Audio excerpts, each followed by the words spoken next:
Hello, and welcome to Times Higher Education International Student Seminar, part of a new suite of events and tools designed to help students and their families navigate the exciting and often daunting world of higher education.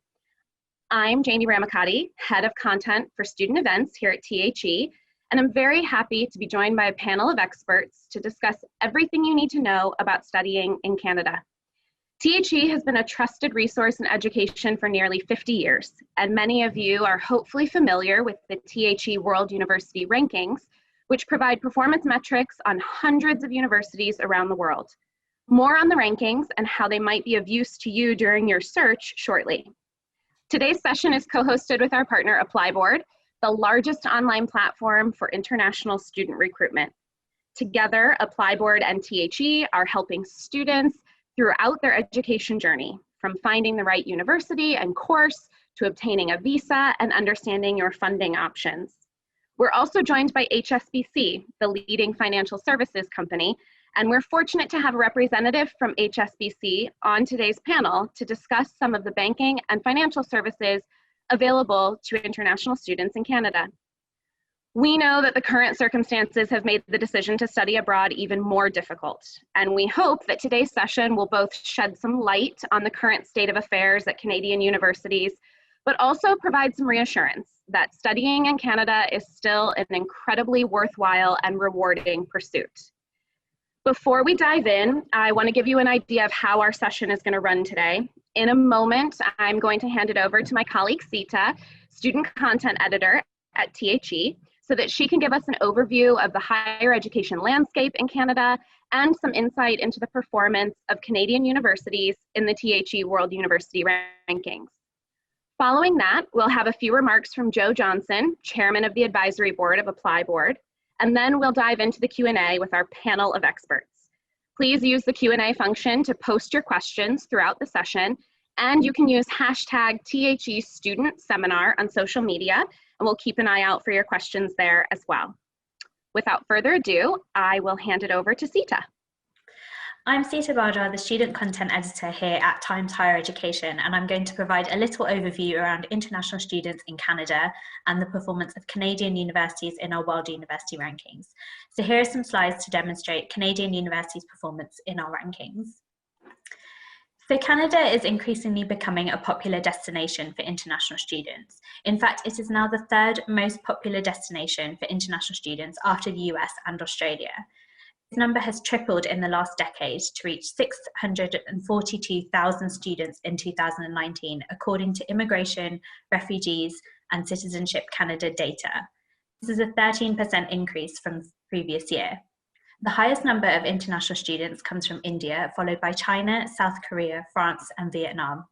And according to the Canadian Bureau for International Education's International Student Survey, more than 90% of students questioned were satisfied or very satisfied with their studies in Canada, and 95% would recommend Canada as a study destination. Canada is an attractive destination for international students due to the reasonable tuition fees, simpler application processes, and more opportunities for permanent residency. It is also well known for the friendly locals, stunning scenery, multicultural communities, and the brutally cold winters, but that's nothing that a good Coke can't fix. And to further help you search for universities in Canada, you can use the Times Higher Education World University Rankings. World University Rankings are an annual ranking of universities around the world, looking at how well universities perform in 5 categories: teaching, research, citations, industry income, and international outlook. These are then broken down into 13 separate performance indicators, which you can see on this slide here. Each year, the rankings adapt and grow to include more countries and universities, and the most recent rankings, which came out at the beginning of September, included more than 1,500 universities from 93 countries and regions. World University Rankings can help you choose a university by giving you more information about the quality of the teaching, the research output, the environment at different institutions, as well as how international an institution is. It also allows you to compare different universities across different countries, which can be really helpful. The World University Rankings table also includes some key data about universities, such as the staff-to-student ratio, the proportion of male and female students, and the percentage of international students at an institution, which can help you to further hone your choice depending on which of these factors are important to you. The Times Higher Education World University Rankings for 2021 ranks 30 Canadian universities, and 8 of those are in the top 200. The top universities in Canada are the University of Toronto, the University of British Columbia, and McGill University. The average percentage of international students at each of these universities is around 25% of the total student body. Canadian universities also rank highly in a number of our subject rankings, including medicine, psychology, education, and law, but a Canadian university features in the top 50 of every single one of our 11 subject rankings. So if I haven't mentioned your particular subject, then it's worth heading over to our website and exploring each interactive subject table to see how Canadian universities perform there. The subject rankings are a great resource for students to help them compare universities across their particular subject and to see how well certain universities and countries perform in their area of interest. Canadian universities also perform strongly in our impact rankings, which look at how well universities perform against the United Nations Sustainable Development Goals, or the SDGs, which aim to tackle some of the world's largest issues, including poverty, climate change, gender inequality, and education, among others.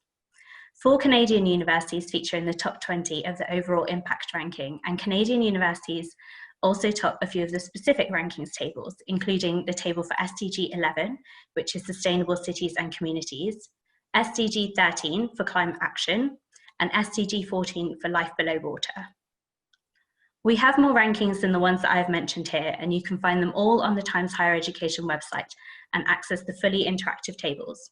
Within those tables, you can then click through to each university to find out a bit more information about each institution and the key data I mentioned before.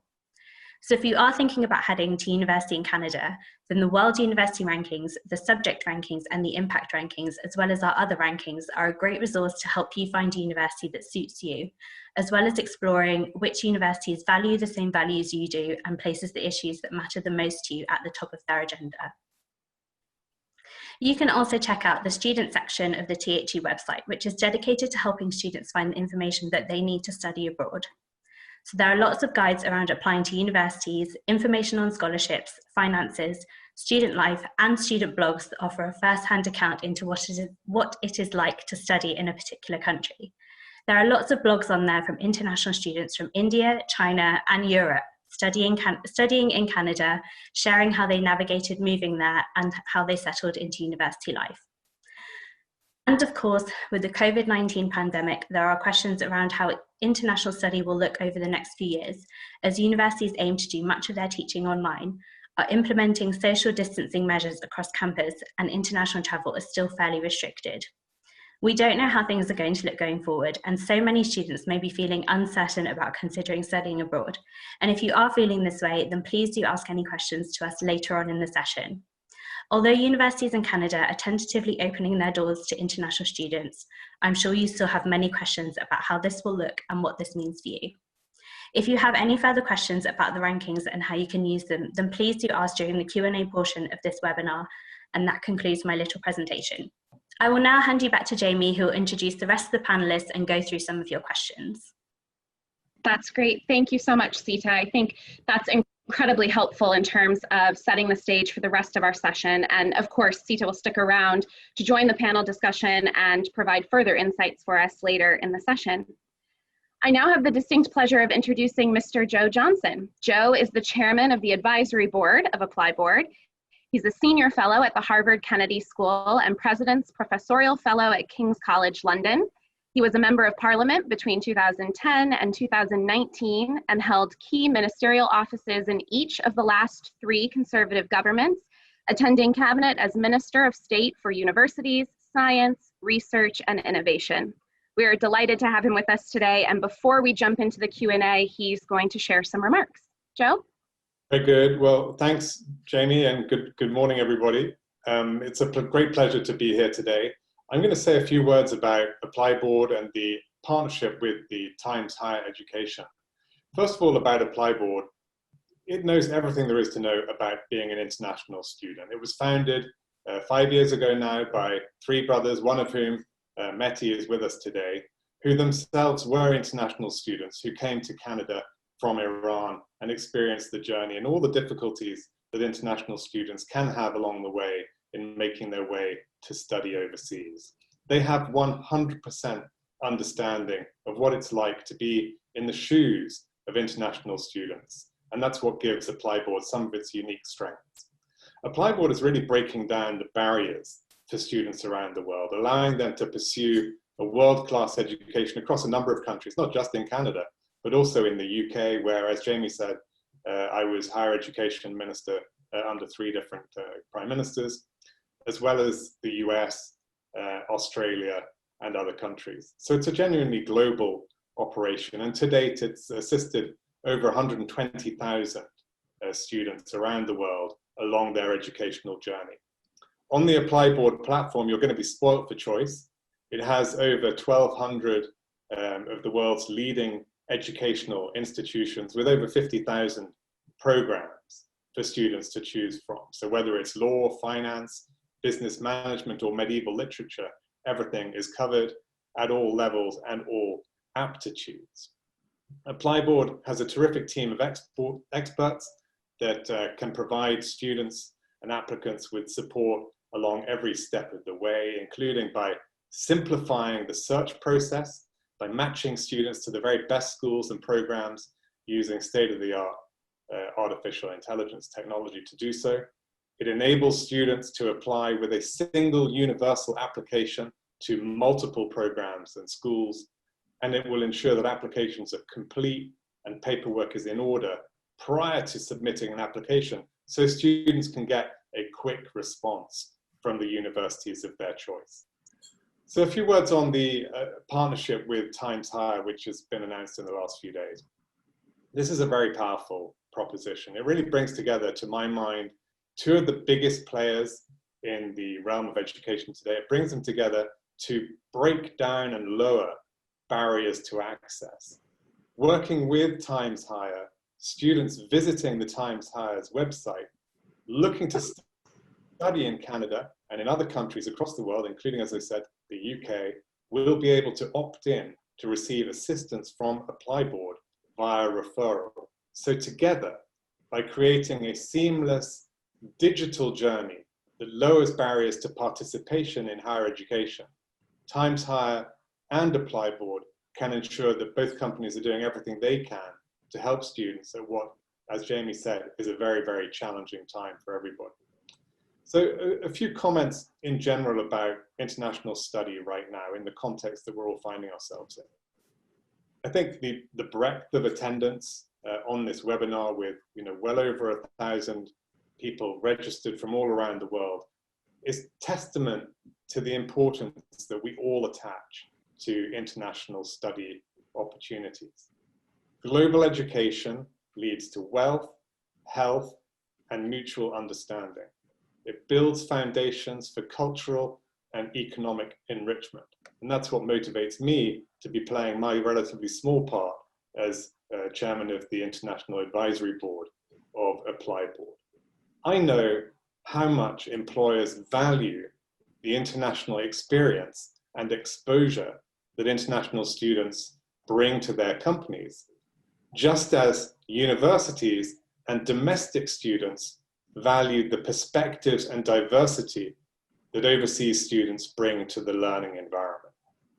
The UK, the US, Australia, and Canada all have great strengths as systems, as higher education and research systems, which explains their enduring appeal to international students. So when I speak about Canada, that's because it's Canada's turn today. I could speak similarly about the UK, the US, Australia, or any other destination country. But today we're focusing on Canada, and it is an important market. As Seeta said in her comments, it's risen sharply up the rankings of destination countries in recent years. It's probably been the single biggest gainer from the Trump presidency since 2016, and some difficult policies enacted by the Theresa May government in the UK earlier on in the last decade. So Canada has gained significant market share through a consistent and welcoming approach to international students. So whereas other countries, and notably the US, have seen more of a whipsaw in policy, Canada has been absolutely steadfast in recognizing the benefits of immigration and the benefits of a diverse and multicultural learning environment. And it's really built a reputation as a country over the last half century or so of welcoming immigrants and valuing multiculturalism. That is really very much now in the Canadian DNA. Foreign-born people make up now 1/5 approximately of Canada's population, which is one of the highest ratios for industrialized Western countries. Immigrants have helped the country counter aging demographics and fuel economic growth. And in recent years, as I said, Canada has become an even more attractive destination for immigrants because the US, under its current presidency, has curtailed many of its immigration programs, including those for refugees, asylum seekers, and temporary workers. And it hasn't at times painted a very welcoming face to international students either. Canada, by contrast, as I said, has viewed positively immigrants, and the country's immigration system reflects that. So, like the UK, where I had, as I said, the honor of serving as Universities Minister, Canada is a key destination for prospective international students. As Seeta said, has got a number of world-leading institutions that are well represented in the Times Higher rankings, 8 or so in the top 200, including some very renowned institutions, University of Toronto, McGill, British Columbia, and so on. There are no shortage of opportunities for international students to find a place in the Canadian system that will suit them. Overall, it's a world-class system, like many others, and it is genuinely a magnet for brilliant minds around the world.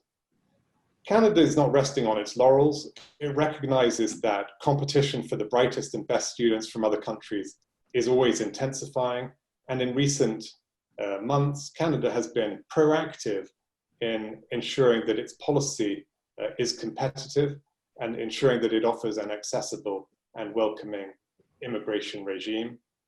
Like the UK, Canada offers rich postgraduate work opportunities, and Canada has been very responsive, I would say, during the coronavirus crisis in the way it's implemented changes and positive updates to policies to reflect a very complicated and challenging situation that many international students have faced.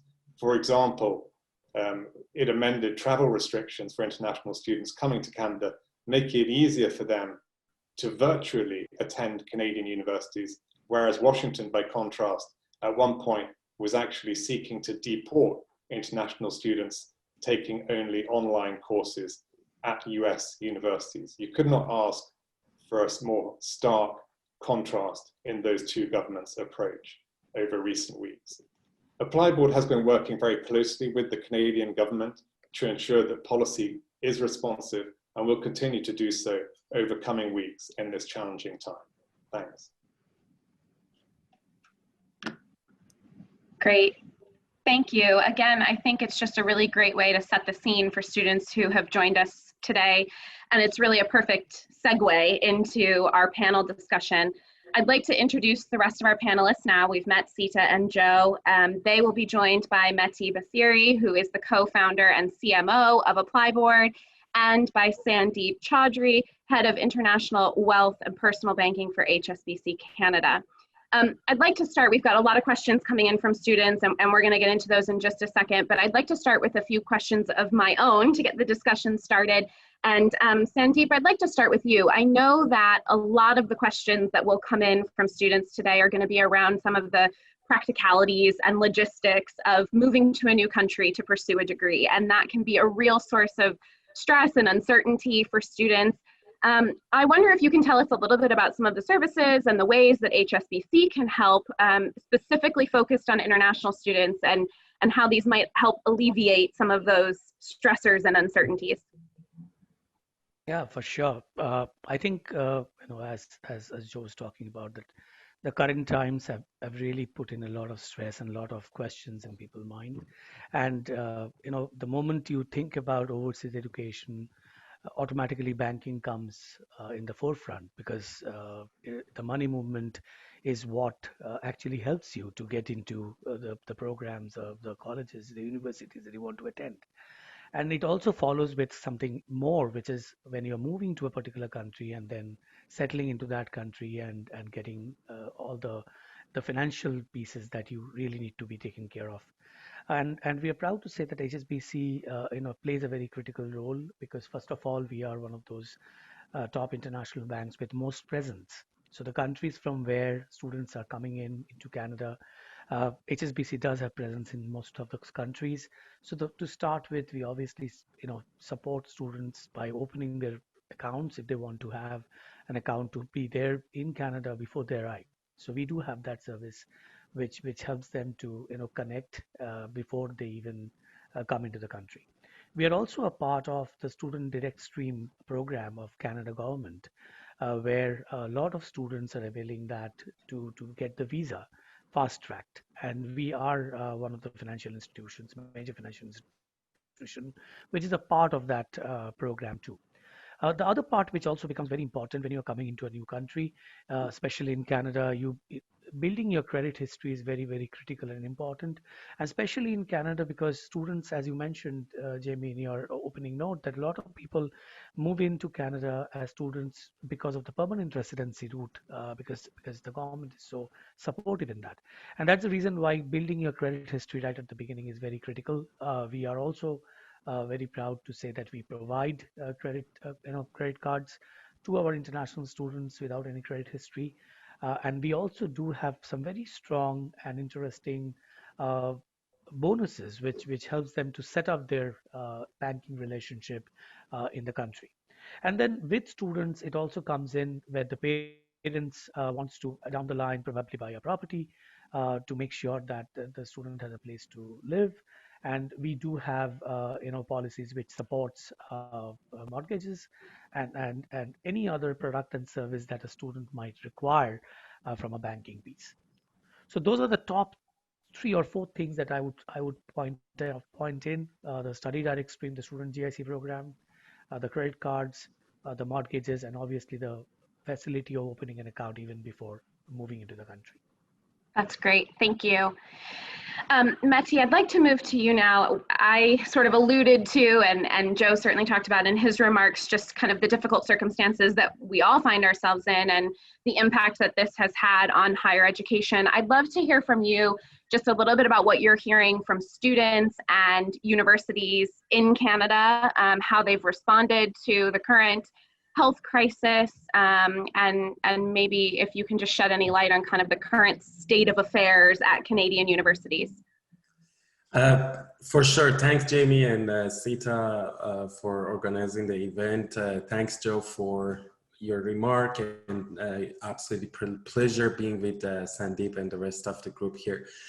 So what we saw when the pandemic started, May was very difficult for a lot of schools, just because many schools didn't have online lecturing in place. They were all built out to have the face-to-face reaction. So we saw a lot of schools canceling their programs or deferring their programs to fall so they can prepare for kind of welcoming the students virtually.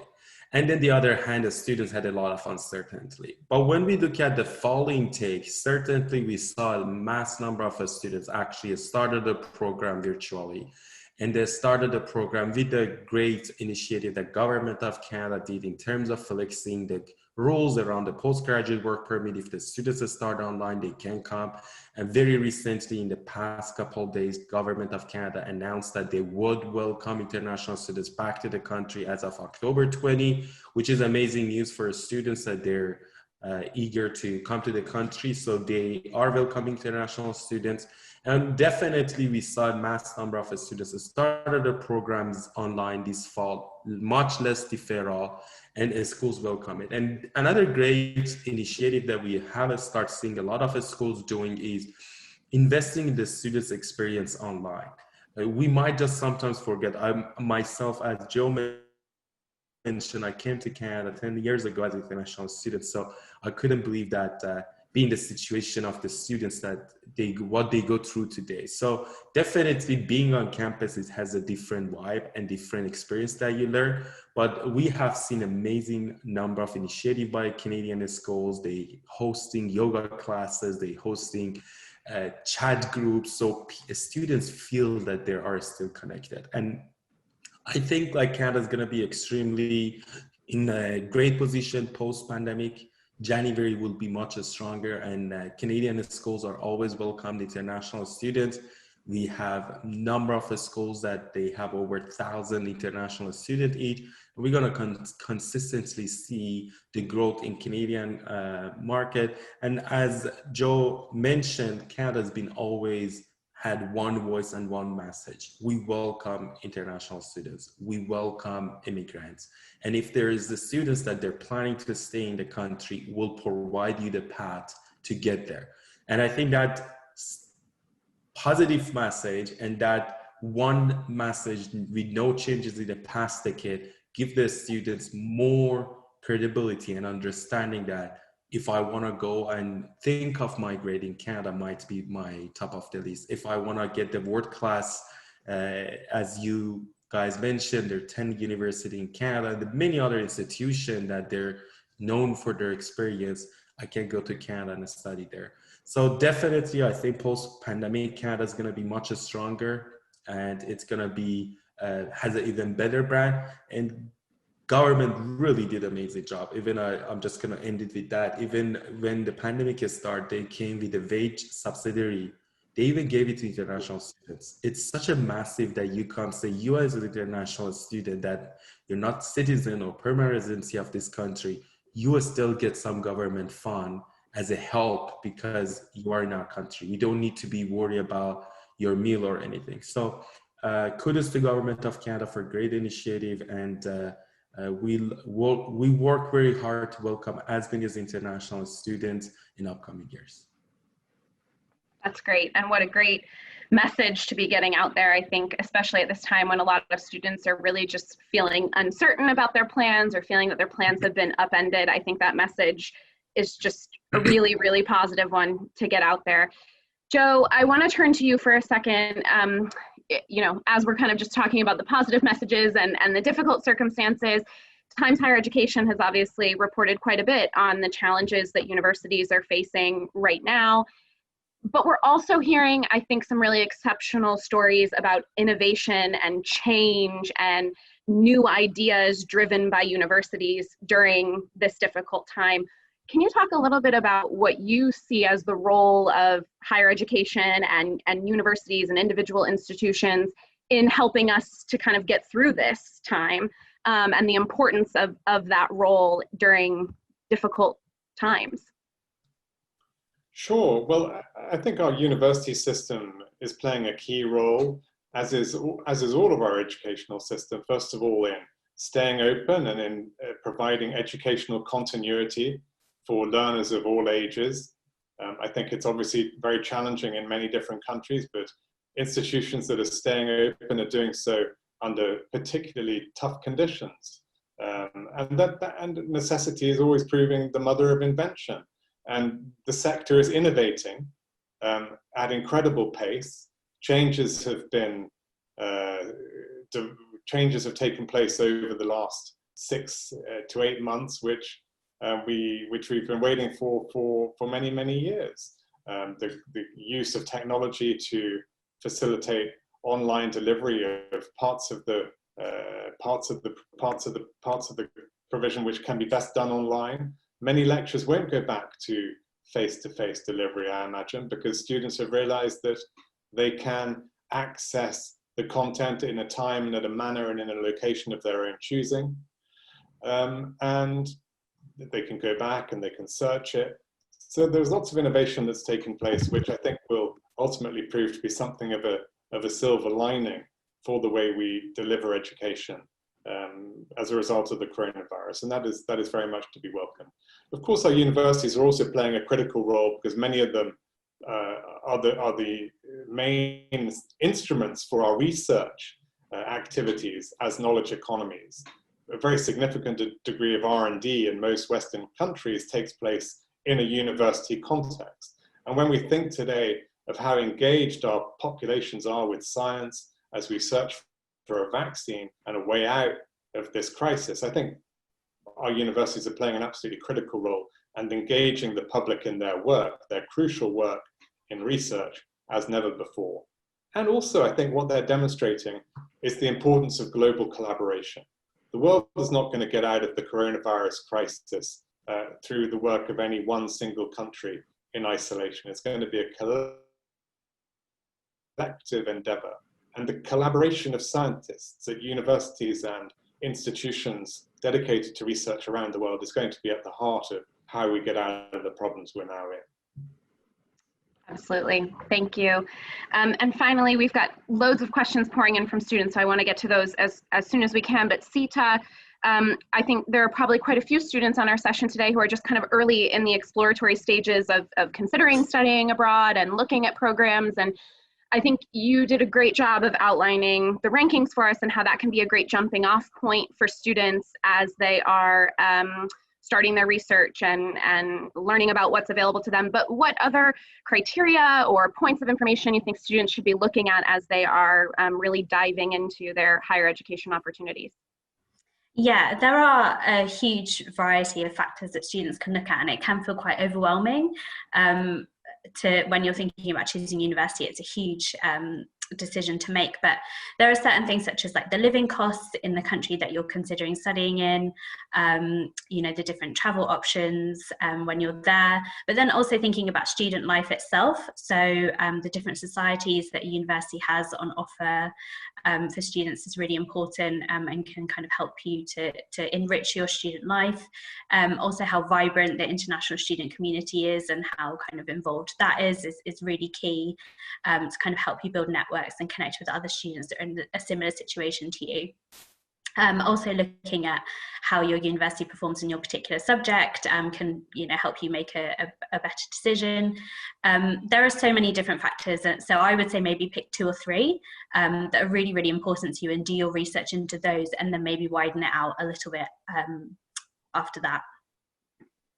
That's great, thank you. I want to jump into some of the questions from students now, and I think, Meti, this is a perfect one for you to kick off with from the audience. We have the question, what's the benefit that students will get from the ApplyBoard and THE partnership, and how might they we've talked about what it means sort of broadly, but what does it mean for students in terms of their ability to reach their education goals?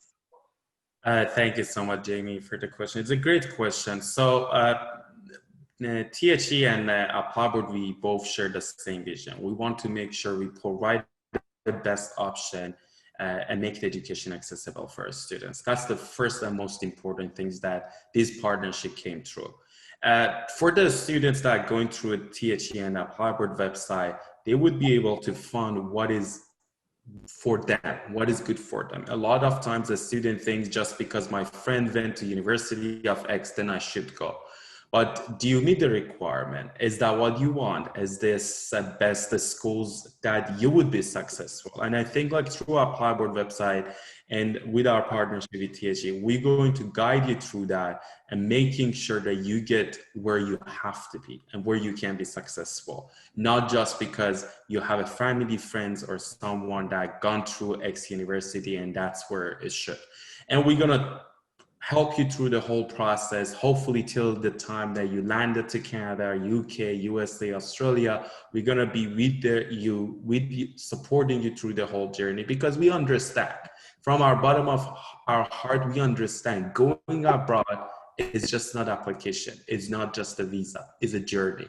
We want to be with you through the whole process and make sure that during this difficult time, during this challenging that everything in the world has changed, we're gonna at least make everything in our power simpler for you so you have a better journey through the whole process. Great, thank you. Sandip, I think you can probably answer this, and Seeta, you may also have something to contribute. Questions about, the price tag of an international education can often be sort of one of the biggest deterrents for students and families as they're considering studying abroad. What advice would you give to students and their parents as they're kind of looking at their options and might be feeling that sticker shock about not just the cost of tuition, but also the cost of living and the cost of travel and all of those sort of ancillary costs that can add up to make this quite a significant investment for them? Yep. Sandip, do you want to start? Yeah, I can start, and I think yes, it's a very it is one of the most daunting questions probably for somebody, for a parent to question. I think there are two parts to it in terms of the journey. First of all, this is obviously an aspiration, and the planning of it needs to probably happen much earlier in terms of really understanding uh, where the kid's interests are, where he or she would like to be, and then as a parent to support that journey and plan it early. That's number one. Number two, I think reaching out to subject matter experts like Times Higher Education, Apply Board is very critical because these are organizations who have been doing this. These are organizations who have created the journey over a period of time. And then obviously understanding where and what is a very important piece, because a lot of misinformation is something which people get riddled with. A lot of people do not know where to really go. And I think talking to subject matter experts are very, very critical. Even reaching out to the universities of choice, if you know which one or which kind of education you're looking for, is a very interesting piece. For Canada, government of Canada has a lot of information, very transparent, upfront information which is available. And then obviously, if you're looking for a financial support angle, talking to your bank and a bank like HSBC would always be of great help to really plan the pieces. But also important is that it's not just about the funding before the kid is traveling, but also to remember that this part of the world in Canada, it's very common that the students do have part-time jobs. They do work in summers. And Canadian government allows international students to work for up to 20 hours a week. And a lot of students looks at that as one of the sources of really taking care of the other auxiliary costs and taking control of it. And then services which HSBC has, things like Global View, Global Transfer, where a parent and a kid can have an account where the parent can instantaneously transfer funds to the kid and can also see the accounts at one view. Also helps you to gain a little bit of peace of mind to know that if your kid really requires funds, then it can be in front of him or her instantaneously. So I think subject matter expertise is very, very critical to look into. Shweta, you want to add some points to it? Seeta, do you have anything to add maybe about just sources or resources that students can use to help identify funding options? Yeah, so there are lots of different websites that can help. The Canadian Government University, the Canadian Government website can help with lots of different options. And there are loads of funding options for Canadian students, for students wanting to study in Canada. And I would say that while it can seem quite daunting to pay that much money to go and study abroad, there are so many benefits that students will get from studying abroad. The opportunities that are available for students are huge. Employers really regard students who have taken that leap, even to do a short stint of studying abroad, because they've seen that students are kind of very courageous and resourceful, and it shows a lot about a student and who they are and the type of person that they are, that they were able to do that, because it is, you know, as everybody else on the panel has said, it's quite a daunting thing to do, and so the fact that you were able to do that, and especially now in the current climate with coronavirus and everything, it's a lot to take on, it's a lot to think about. So that's something that's quite important to remember, is if you are thinking about studying abroad, it will benefit you hugely for years and years to come, not just within the 3 years or 4 years that you are at university. That's perfect. Thank you. We've had a couple of questions come in sort of generally about the difference between higher education systems in Canada and the US. And I think that is probably sort of a common question, as neighboring countries, both with sort of big and well-known higher education institutions. At the surface, it may be a bit difficult to sort of understand what the differences are. And we touched a bit earlier just on sort of some of the policy differences and things like that. But Meti, maybe you can just talk for a few minutes about some of the differences between studying in the US and studying in Canada.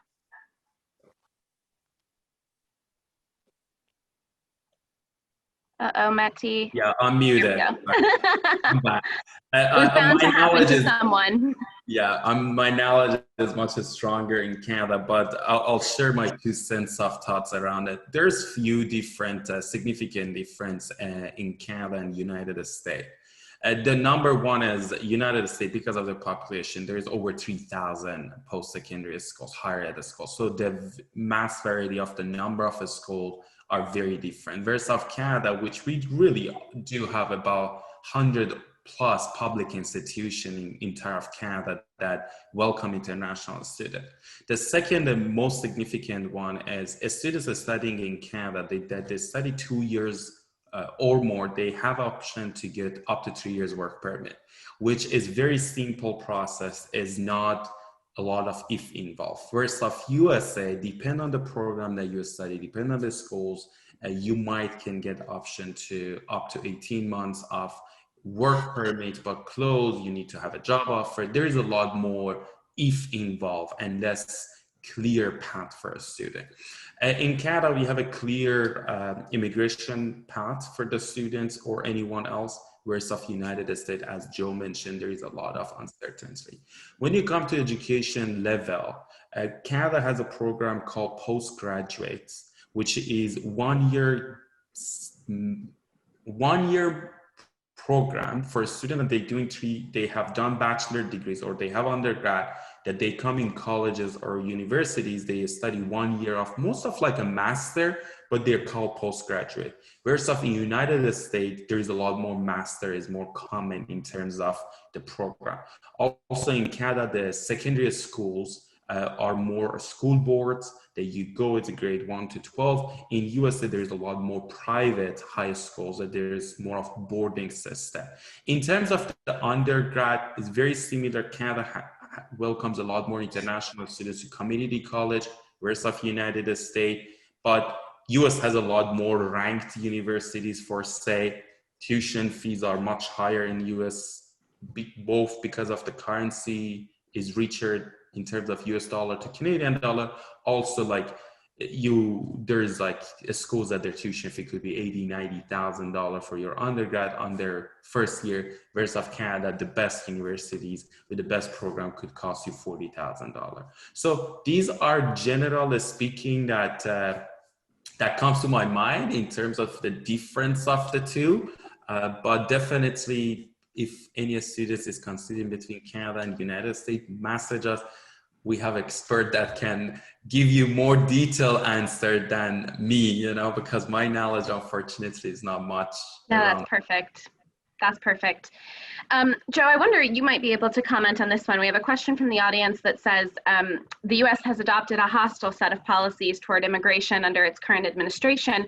How likely is it that something similar will happen to Canada as its administration possibly changes in the next elections? And obviously we can't predict what will happen, but I think generally students are likely feeling just sort of a sense of unease, seeing how quickly things can change politically in a country. And I think it adds sort of a sense of anxiety to your decision about studying abroad and which country to choose. So I wonder if maybe you can just make some comments on how students and their families should try to navigate that sense of anxiety around possible political changes that could impact their ability to study abroad.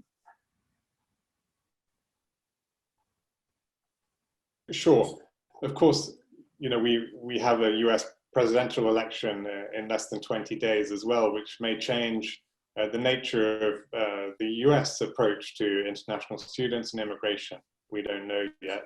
Let's wait and see. I think Canada has set as Meti and I have already been saying, has set a clear path for itself in identifying strategically that immigration is part of its answer to its population challenges, underpopulation in certain parts of the country, and also an aging population overall. And it has identified international study as one of the key ways in which it's going to address that demographic challenge which it faces as a society and as an economy.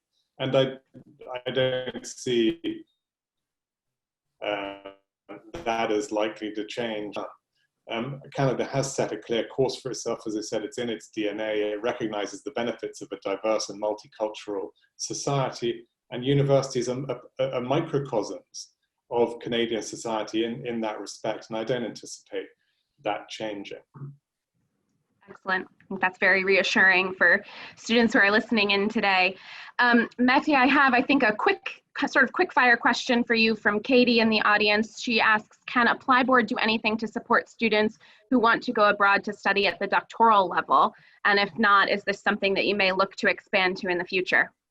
Thank you so much. The quick answer, unfortunately not at today, because when the students going for PhD level or higher, you need to fund the professors, you need to get matched. Usually there is a lot of full scholarship involved, so we see that it's the best for students to be in touch with the professors because they can get the best results out of it. So unfortunately at today's we can't, but would we add such a services in future? Definitely, if we feel that we can be a help for students, we will definitely consider that. Excellent. We touched a little bit in a previous answer about opportunities for employment and sort of the government policies around international students being able to work in Canada. There's a question from Andrew in the audience that says, I hear there are a lot of jobs available for students, but what are the chances of an international student getting employed over a native Canadian? And I think this speaks a little bit to the message that you've been sort of reiterating for us over the course of this session, which is that doors are open to international students. But I don't know if you want to comment, Meti, briefly on the answer to that question. For sure, and I'm sorry, I'm just gonna jump in. So I'm Canadian citizen, been pleasure to live in this country. So it is to my heart. I see myself to be the lucky one that I am where I am. I can assure you guys that majority, I wouldn't say 100%, 99% of employers never look at your color scheme, your gender, or whether you were born in this country. As Joe said, 1/5 of our population are not born in Canada. So even if you're not international students, the chance of the employer out of 5 resumes get one that they're not Canadian native, it's 20% or more. Depending on even cities like Toronto, it's much higher. So there is not such a thing just because you're international students. There are some gap in terms of employer understanding the rules around hiring international students, where we've seen the massive gap that they don't know about the rules, does the students can work X, Y, Z, but that's what most challenges that we have seen. The students can work part-time jobs, found the part-time jobs very easily. Like there is a lot of big superstores, markets that they're hiring. There is a lot of reseller, cashier job that is available for a student. And we even see that still even post-pandemic, I go outside and I see hiring sign everywhere. So I can assure this as a person that migrated to this country 10 years ago, I never felt even a moment in the past 10 years that I do not belong to this society. We're all one, we're all a finger of one hand. There is no difference between blood of international students or immigrants or Canadian born here. We're all at the end human, and Canada embraced that. Great, thank you. What I think, encouraging message for students. And as I said earlier, I think it's just really important to continue to reiterate that, particularly during a time when people are feeling really uncertain about their future plans. Seeta, I have one for you. We have some questions kind of around the rankings methodology, and I wonder if you can shed some light on some of the data points that THE uses to come up with those rankings and how students might, interpret those rankings as they are continuing their search. Yeah, so as I mentioned in my presentation earlier, we collect data on 13 different data points under 5 different categories. So they're industry, international outlook, citations, and a couple of others as well. And that's been our methodology for the last few years. We do kind of look at it every now and then and kind of check that it still works and that it's, you know, still presenting the best rankings that we possibly can. And then students are able to filter based on the things that they're most interested in. So for example, if you are a postgraduate student and you're more interested in the research output or the research that a university does, then you can kind of filter through that, look at the universities that have a higher score in that pillar, or if you're kind of more concerned about the environment, the staff to student ratio, the number of international students, that kind of thing, you can also kind of look at the universities that score the highest within those different areas. So the rankings are very much, they're created to help students look at the many different factors that universities have to offer, and as I said, the rankings come out every single year, so they do kind of change, and we have a data team in-house as well that puts the rankings together, so we know that they're kind of as accurate as they possibly can be, and all the data comes from universities as well, so they submit the data, then the data team puts it all together, produces the rankings, and each different ranking has a slightly different methodology based on what the ranking is. So the impact ranking will have a slightly different methodology to the World University Rankings. You can find all the methodologies online on the THU website as well if you want to know a little bit more. That's kind of a whistle-stop tour, I guess, of the data that we collect and the way that we put the rankings together, but you can find so much more information on how that is done properly, and you can always kind of get in touch with the data team if you have any further questions on that as well. That's great, thank you. We've got just over 5 minutes left, and Meti, I think this last question from the audience will be a great way to sort of wrap up, effectively just kind of asking, what are Canadian universities looking for in international students, and how can a student make sure they're really putting forth a strong and compelling application to a Canadian university? Thank you so much, Jamie, and it's a great question, and I'm gonna end it. We have different type of institution that can meet different type of students. There is not every single student should go to University of Toronto. Not every single student will be successful at University of Toronto. So it's very easy. Use ApplyBoard, use THE process, and you can find what is the best. You might look for more affordable education that you meet the requirement. You might meet the requirement for University of X, top rank, but then it's not as affordable that you are. Generally speaking, for the students that they're looking for undergrad, have a great mark in your high school, try to finish your high school, and please try to start online. Even if it's, there is a lot of incentive right now by universities if you can start your programs online. Don't wait till the pandemic is over. We might be in this for 2 years. We can't put our future on hold. You don't want an extra education gap between your career and your future, pretty much, you know. I would have been very different position if I had 1 year extra gap in my life. So I would highly suggest that don't be much worried about like, oh, I have a mark of 80, IELTS or TOEFL of these, can I go? Check out ApplyBoard website. We will help you guys through the process and telling you guys where you can go. And I know there is a lot of always question around financial support. There is a full scholarship. Unfortunately, on undergrad level, there is not such a thing as a full scholarship. There is a very minimum number of full scholarship for undergrad. In master degrees depend on your previous, they are.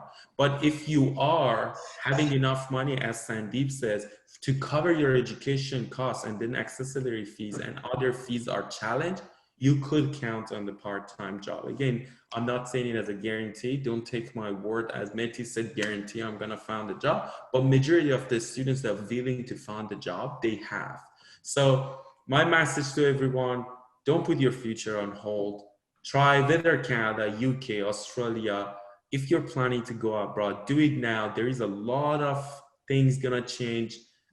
This pandemic is gonna make the world closer to each other. We're gonna embrace humanity much more post-pandemic. So go for your future. Don't pause your future just because of the uncertainty around the world.